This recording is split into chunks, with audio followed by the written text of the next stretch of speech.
Welcome to the Strategy and Leadership Podcast, the podcast that brings you practical advice, lessons, and stories from senior leaders and thought leaders from around the world. The Strategy and Leadership Podcast is brought to you by SME Strategy, working with organizations around the world to create and implement their strategic plans. To learn more, visit SMEstrategy.net. And now, your host, Anthony Taylor.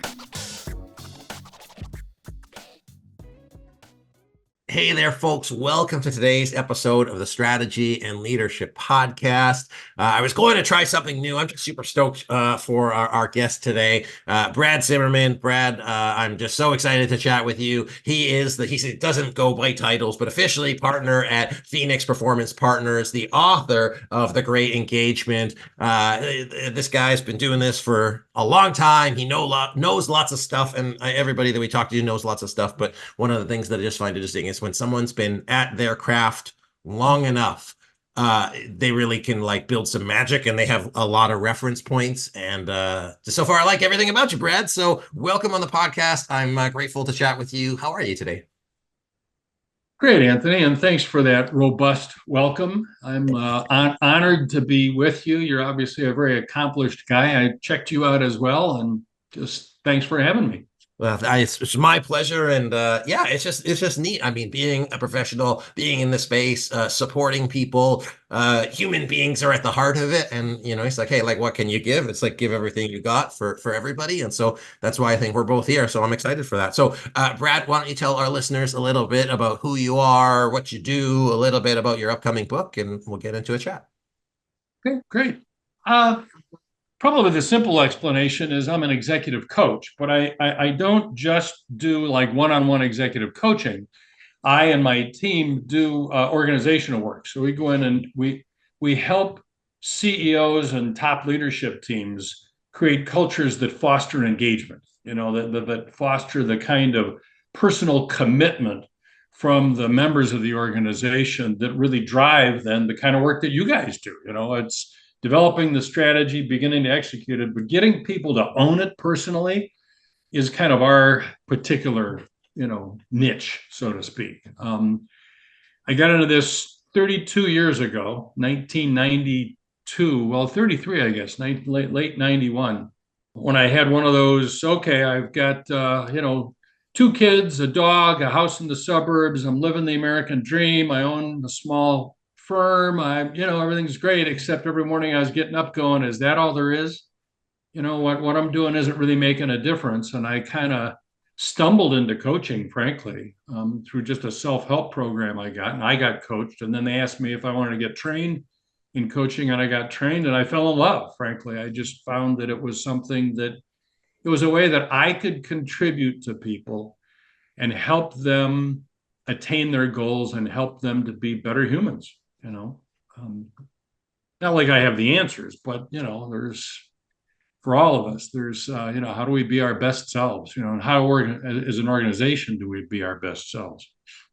Yeah, that's awesome. I got that about you, and that's what I think was really cool. And then, can you tell us a little bit about the work that your firm does with superintendents, and then we'll get into that. Yeah, we work with the education. K-12 education is actually a fairly new niche for us. We've been working in that for about 5 years. But more generally, we work with organizations that have some sort of social mission. So a lot of nonprofit healthcare, the private sector businesses, typically have a socially focused mission where they want to make an impact. The education space in general, with funding what it is and education, the whole education arena has been pretty conservative. I mean, you don't want people in education who are taking huge risks with your kids. But on the other hand, you also want them to take calculated risks in order to be able to create more innovative approaches toward education.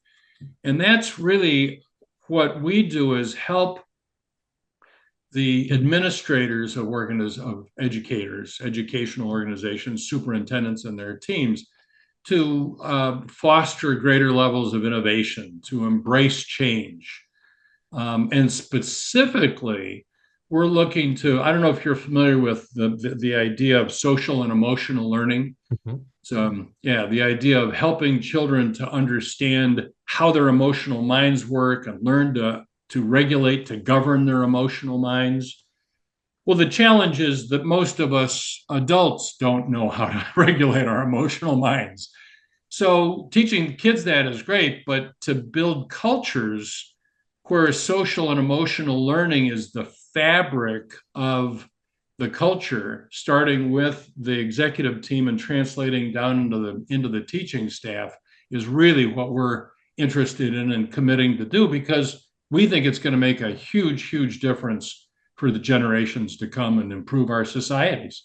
Yeah, I love that, and I think that that's what again, like speaking as folks, check them out. We'll talk about the book and all that stuff. Is at least from our methodology, our approach, the things that drive the greatest change are the people change, distinct from the systemic or process change, which is also important, but none of that moves forward without the individual. And so I firmly believe that, kind of like if you look at two business lines, although I don't think that's any different. I believe that whether you are a superintendent, whether you are a CEO, whether you are a self-employed person, or whether you are an individual working somewhere else, like all of the principles of coaching, all of the principles around mindset, focus, adaptability, communication, like cultural connection, all of that applies. Why I thought personally it was very interesting and exciting is that type of framework and approach typically doesn't show up in education without a push.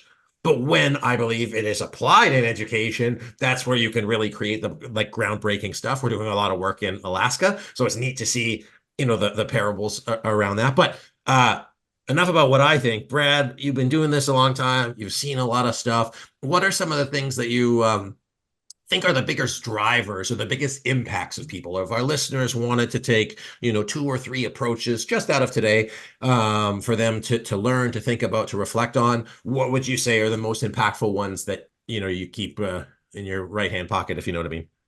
Fundamentally, what we do is help leaders and organizations to build their ability to be more inspiring, to be more inspirational leaders. Now, that's come to be a very popular term that it's so popular it's almost meaningless. So what I mean by that is that, you know, the organizations that we serve are, from a size perspective, anywhere from 150 employees to 1,500, kind of in that range. And people don't think of superintendents as like a CEO, but educational organizations, I mean, 300 employees, 500 employees, very common. Much larger is common as well. So, I mean, they're complex organizations. The challenge, and the piece I refer to as inspirational, is how do you get people to really engage, like to really bring their full commitment to work, to bring their full selves, like, this is what I do. This is the vehicle, my work is the vehicle that I see that I'm going to make an impact with my life with. And it excites me. And it may exhaust me. I may, that's not to say it's nirvana, but I do it because it's important work. And that it's shown that the thing that younger generations today are looking for more than anything else is that kind of meaningful work. So organizational leaders that develop their own ability to be able to inspire people to take on the commitment of the organization and take it on as their own are the most successful. And most organizational leaders that we find got to where they got to because they're really good at getting stuff done. And the higher they go in the ranks, and I was this same way, the higher they go in the ranks, the more they become super doers. It's like, and so we end up working long hours and like cranking out lots of work and solving lots of problems. But at some point, you have to make the mental shift from super doer to developer of people. And that's a completely different job. That's you got to lead, you got to manage, you got to coach, and when you have time left over, then you get stuff done. It's kind of like being a parent. because a lot of people say, well, I mean, I got to get all this stuff done, well, yeah, you do. It's just not the primary job. It's like being a parent. You got to do the laundry, you got to change the sheets, you got to take out the trash, you got to cook the meals, you got to keep the house, there's all kind. You got to take the kids to school, you got all this stuff you got to do. But every parent knows that that's not the primary job. Primary job, right, is raising healthy, productive kids who have a great attitude. So how do you focus primarily on that primary job of raising healthy, productive kids, and then secondarily get the stuff done? Well, you get the stuff done in a way that it actually helps your kids grow up, teach your kids responsibility, et cetera. Well, the same thing in organizations. And I don't mean to, make organizations sound like a parent-child relationship at all. But, as an organizational leader, if I view my job as making sure that I'm getting my inbox cleaned out and making sure that I'm getting, job description, like all the stuff done, it's a very different job than if I view my job as making sure that my people are growing, that they're accomplishing their goals, that they're expanding their capacity, and that they've got a really strong link to the work that we do. And when they do, then they want to do all those things. They want to develop. Yeah, I love that. And I think it's just so, or I guess the balance between, there's the inspiration and then, just like hyping people up and everybody wants to have stuff that's inspiring, but it just kind of inflates temporarily. And then the point around what you're talking about is like, hey, equipping people so that they're supported long term. So and then, the balance is like, hey, however many people you have, there's the operational and then there's the people side of things. So how do you view, so your new book, The Great Engagement, how do you view the balance between a leader's inspiration and equipping, and then kind of making it all the way down to an employee who isn't, in this case, resigned, but the difference between, hey, why aren't you engaged up here? Is it this person's job up here to engage you? Is it your own job to engage you? And then how do you balance that with, I guess the word inspiration? Yeah, whose problem is it? Or I don't exactly know how to ask the question. You got what I'm talking Yeah. about? Well, yeah, it's a complicated subject. It's hard to even know how to answer the question, let alone how to answer it, frankly. Um, uh, yeah, it becomes a cultural attribute. When we work with clients, we always start with the CEO and the top leadership team, because it's got the CEO and the top leadership team are the font, like the wellhead of this. And if you can get them engaged and inspired and have them see that their job is to spread the commitment to providing value to our customers like a virus, so that people aren't just looking at their job as, I always think of, there was an old Dunkin' Donuts commercial years ago where they showed this guy in the back room, and he's back there working away at 3 or 4 a.m. and he's going, time to make the donuts. And I always think of that. That's kind of I'm like a cog in a wheel just doing what I'm told to do, as opposed to, I'm here to make donuts because our organization is all about making sure that people get a great start to their day, that people make sure that they get a tasty breakfast that gets them started so that they're going out ready and equipped to provide value to others and being a bright spot in their day. It's a very different purpose than making donut batter. So back to your question, it starts with the CEO's willingness to generate that kind of a purpose. I'll give you an example. We work with a company that's in the automated vehicles business. Very innovative, very high tech, obviously, and they're on the forefront of that business. But what they're really interested in is transforming urban spaces, making more space for nature, for walking areas, for bike paths, by making the transportation more efficient through the use of EVs, small scale mass transit. So, they're working with technology, but they're really interested in creating these great social spaces out of our older cities, and they get very, very, very excited about them. It's what fuels them.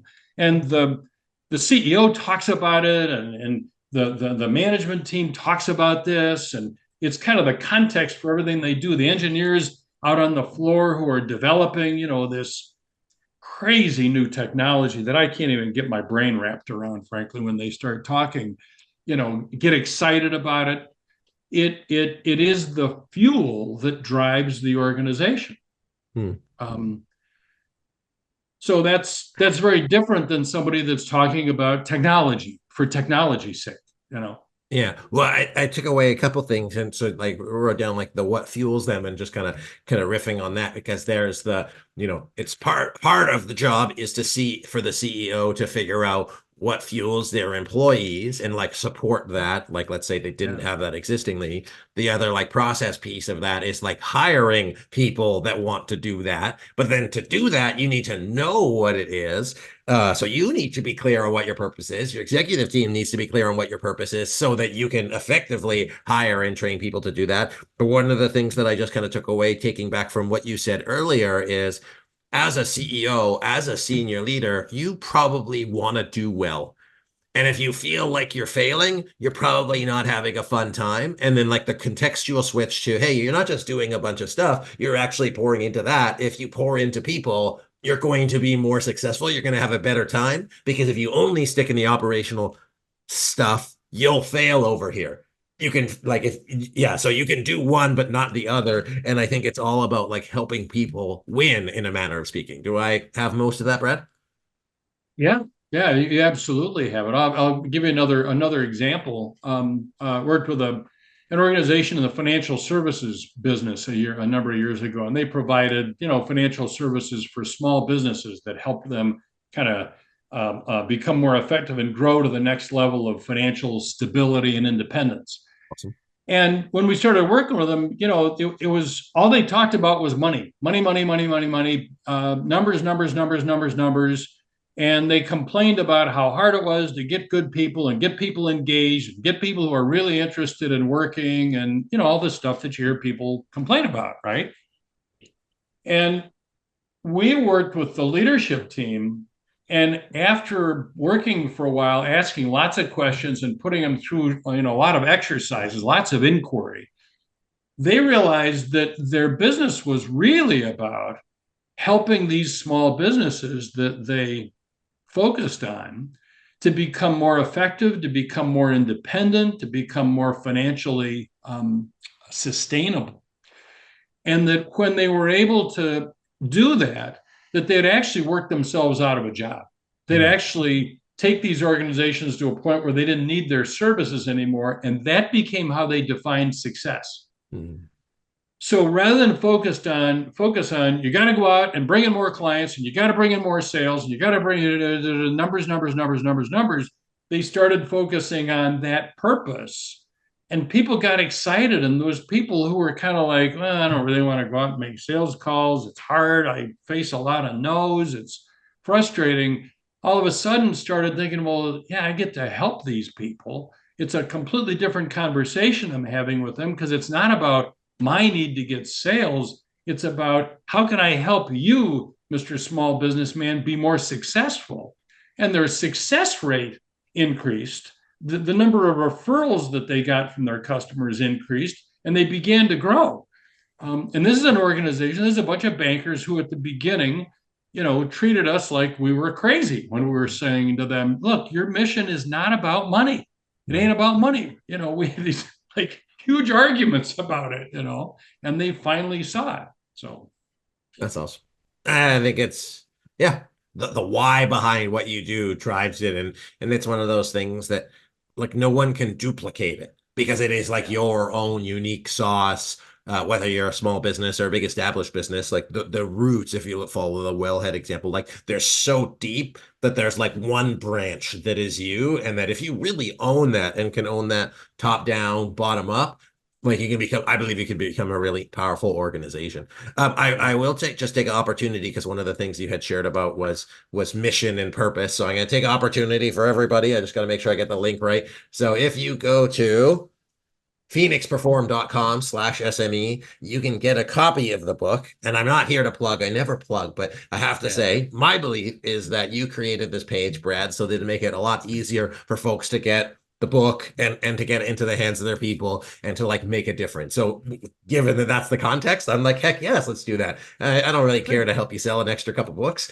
but I do care if you help more people. And so I just love this page. So you can obviously listen to the podcast again. You can share it to your friends. You can get a copy of the book. The link will be in the bio, but phoenixperform.com/SME. I do not make any money off of this, nor do I want to, but I just appreciate that was the context. You're like, hey, I want to make sure people get this, and so do I, because it makes a big freaking difference, not just in your work, but like the human being behind it. It changes like the trajectory of their life if they like their job, if they like what they're doing, and they feel like they're making a difference. And I imagine that's probably why you've been doing this for so long, because after you were running a successful business, you say, hey, like what's left for me, and now you're kicking butt and making a big difference. It's awesome. Oh, thank you. It's you said you're not making any money off of this. If you saw the margins on book sales, you'd realize we're not making any money off it either. We're actually doing it for the same reason, because we want to reach more people with this work and with this message, because we've seen the difference that it makes. It really is that simple. Yeah, that's awesome. I'm 68 years old. And people keep saying, when are you going to retire? And I keep saying, when I can't do this anymore, because why would I stop doing something that I enjoy doing so much? Yeah. One of the quotes that I live by, my life by, is it's the master of the art of living by James Michener. So if anybody wants to Google it, that's my like personal motto. It's very cool, but basically no one knows the difference between life and work and play. But Brad, I love. You're not going to believe this, Anthony, but I have that very quote right up there on the shelf. That's awesome. That's so funny. Masters in the art of living know no difference between their. I'm not going to do the whole thing, but yeah. Yeah, no, see, I knew I liked you. Brad, where can people get a hold of you? Obviously, we put the link for the book. Where can they just connect with you, tap in, whether they're in Michigan or anywhere else? Yeah, either phoenixperform.com. So the root of that page that you just showed, or they can get me directly at brad@phoenixperform.com. Just brad@phoenixperform.com. And I'd love to talk to anybody who's interested in talking. Perfect. And that's why we said, we should probably start our podcast, because we'll talk for a long time, Brad. I really do look forward to the next time that we can chat, but just truly a pleasure. Thank you for joining me on the podcast today. It was a blast. And just best of luck with the book. Best of luck with everything that you're doing. And just keep making a difference for people. Thank you, Anthony. I appreciate it. And keep doing what you're doing as well. It's making a big difference. Thank you. It is my pleasure. So, folks, my guest today, Brad Zimmerman, who's a partner at Phoenix Perform Partners, and phoenixperform.com/SME if you want to get a copy of the book, or just show notes, or share it with a person in your organization. Because, I mean, I think that's the thing that I'm leaving today's podcast with is, there's the idea of inspiration, and to Brad's point originally, like inspiration comes sometimes across as hype and full of fluff. But when you're connected to your mission and your organization and your team and your people really get it, they are inspired, and you can really feel the life being breathed into things, hence inspire. And that is what makes a big difference to an organization. So if you can build that, it becomes something really worthwhile, and you make a bunch of money in the process. So folks, thanks for joining me on today's episode. My name is Anthony Taylor. This is the Strategy and Leadership Podcast. Share it with somebody you like, share it with somebody you don't like. Just get it into the hands of folks, because that's what we're here to do. Thanks for being here. Thanks for watching. Thanks for subscribing. And I'll see you next time.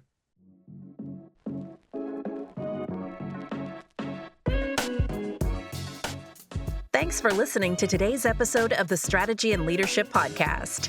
Be sure to subscribe so you don't miss a single episode. And if you enjoyed today's episode, please consider giving us a review. We appreciate you listening and following along, and we hope you have a wonderful rest of the day. And as Anthony says, until next time.